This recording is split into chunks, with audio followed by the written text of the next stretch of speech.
York City.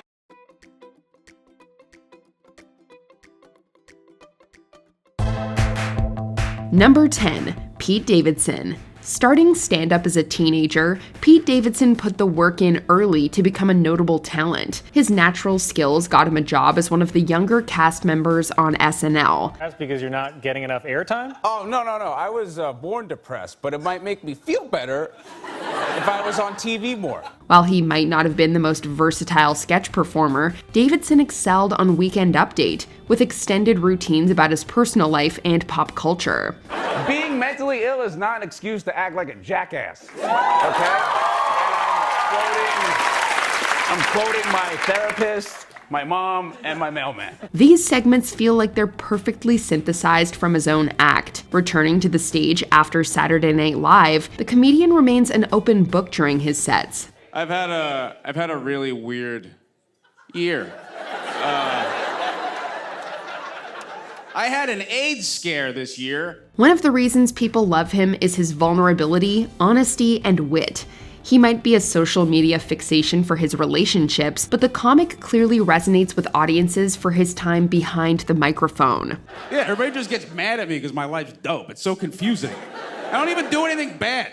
They're just like, what a Number 9, Jenny Slate. This comedian might not have had a huge impact on SNL, but she was destined for greatness elsewhere. We got horns for everybody. Come on. What about me? I'm a scientist. Here you go. Bunsen burner. Bubbles. It's alive. What? Jenny Slate started in the New York comedy scene doing stand-up and improv. Together with Gabe Leidman, she crafted a comedic duo that prepared her for live television. What if I was like, in my imagination? That's your catchphrase, in my Yeah. imagination? That's fun. Yeah. I don't love it. No? Okay. After only one season on Saturday Night Live, Slate left the show to pursue other TV work and the idea for Marcel the Shell with Shoes On. Her stand-up career blossomed even further with the release of Stage Fright. Isn't it interesting that there are so many skeletons in here tonight inside? Along with acclaimed films like Obvious Child, the comedian has been able to excel with an eclectic style all her own. I have made love to the moon. And I've opened a portal to True Love. Number 8, Tracy Morgan. Beloved for his unfiltered personality, Tracy Morgan has made a name for himself across several mediums. Because usually I'm pitching my ideas to some white dude like Kelsey Grammer or Dylan McDermott. Yeah. Or that crazy dude with the white hair. Lauren Michaels? That's your boss, Tracy. Boss. His work as a stand-up led him to SNL in the 1990s. With a few recurring characters, Morgan proved himself as a dynamic presence on the show. This is Zevon, and he's a 2-year-old miniature potbelly pig. Now, I don't care what he is. He better not talk dirty like that cactus rat. His exit gave him an opportunity to pursue stand-up more, as well as a popular role on 30 Rock. I'm like Mozart. You're like that guy that was always jealous of Mozart. Salieri? No, thank you. Already ate. He always manages to have an unshakable demeanor that's completely authentic. Even after a terrible car accident threatened his health, the comedian fought back his way to the stage. His material is able to span hardships and career fortune while still maintaining a grounded approach to his life. I'm like, Grandma, I made it. I survived. She said, good, now you go back and get your GED. Number 7, Kevin Nealon.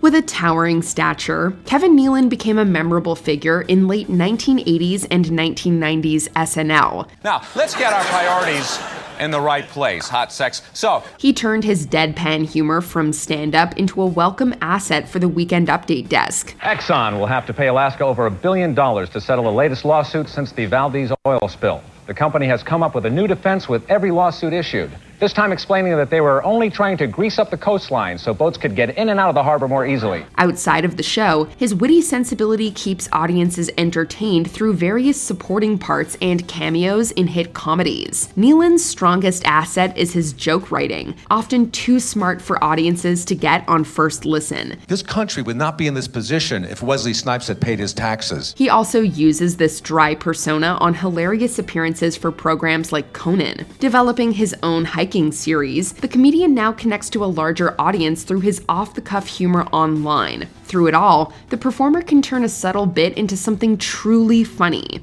We're not supposed to say this, but Joe Pesci lives in the room upstairs. Number 6. Leslie Jones.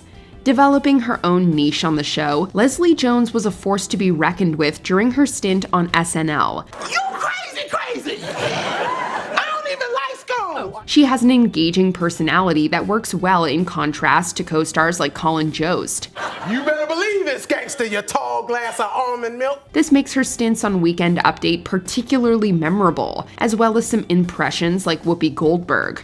Later we'll be talking toes. Why so nasty? Her ability to shock audiences and share brutal honesty makes for an unforgettable delivery. With the skills to entertain in any situation, her compelling stage work translates to films and even game shows. Jones clearly has an energy that's contagious in any setting, but especially noteworthy during her stand-up. Cause ain't nothing like some glitter after some cocaine. Number 5. Dana Carvey.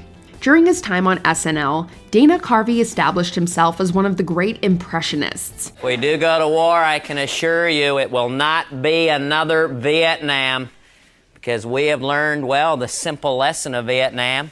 Stay out of Vietnam. His ability to adapt to any scene with a key voice made him an amazing talent. This translates especially well to his stand-up, where he can show off his character work without constraints. You people don't quit now, do you? He can go blue with impressions of old actors, or take a longer look at his many political caricatures.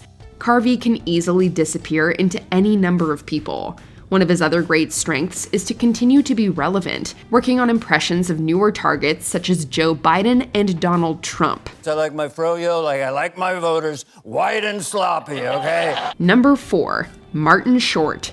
Martin Short is the star of not one, but 2 incredibly successful sketch comedy shows. After his time on the Canadian sketch series SCTV, he spent 1 season at SNL with the likes of Billy Crystal and Christopher Guest. And aren't you glad to be out of the water, Lawrence? Aren't you glad? Yes. This achievement, along with a prosperous film career, has made the comic a legend. The consummate professional also makes the most of his presence on the stage. Paul looks like what Vin Diesel sees in a mirror when he's clinically depressed. In more recent years, he's been known to tour with fellow icon Steve Martin. When Short's not helping to resurrect the art of insult comedy, the performer has also become one of the finer talk show guests of the last several decades. If I've done something wrong, I'm gonna be upset. Number 3. Norm Macdonald.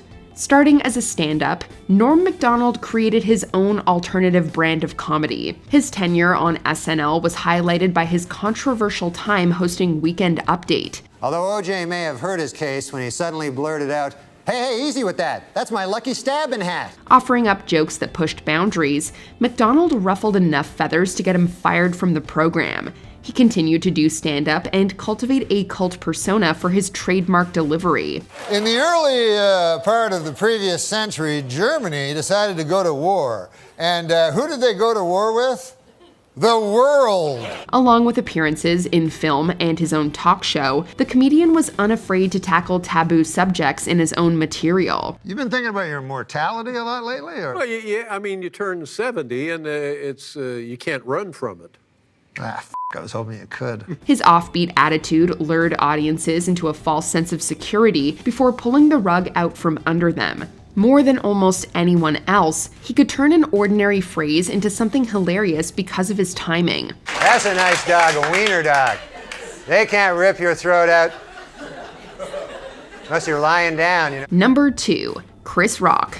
Chris Rock started on SNL in the early 1990s. His time on the show might have been short-lived, but it was a proving ground for him as a performer. First of all, Columbus discovered the West Indies. Second of all, the land he discovered had occupants on it. You know, that's kind of like discovering somebody's backyard. He then took the comedy scene by storm with huge specials during the decade. The comedian became a rock star with the microphone, pushing the medium farther with his pointed observations and smart writing. If OJ drove a bus, he wouldn't even be OJ. say he be Orenthal, the bus driving murderer. His work on Bring the Pain is just one slice of his genius, putting him at the top of the ladder with relatable material. He's maintained a reputation for being one of the better comedic minds of his day. I'ma try to do a show tonight without offending nobody, okay?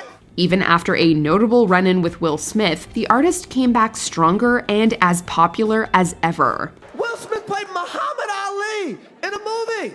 You think I auditioned for that part? Number 1, Eddie Murphy. Eddie Murphy is arguably the gold standard of his era. He gained prominence on SNL, practically saving the show from being canceled in its rocky 1980s run. Z, Nut, Rit, Eon. Ooh, someone screwed up, boys and girls. This word's supposed to say nutrition. Murphy left the program for a blockbuster movie career and two of the most famous specials of the decade. Delirious and Raw are both celebrated for having some of the comedian's trademark jokes. They'll get you half your money, your house, your car, alimony, child support, and your children. You will be on the cover of the Inquirer like this. The performer largely stopped touring in the 1990s, but his impact on stage was so pivotal that he inspired a whole new generation of comics. He's often counted among the greatest in his field for his incredible timing, bold style, and prolific output. If you would have told me 30 years ago that I would be this boring, stay-at-home, house dad, and Bill Cosby would be in jail, even I would have took that bet.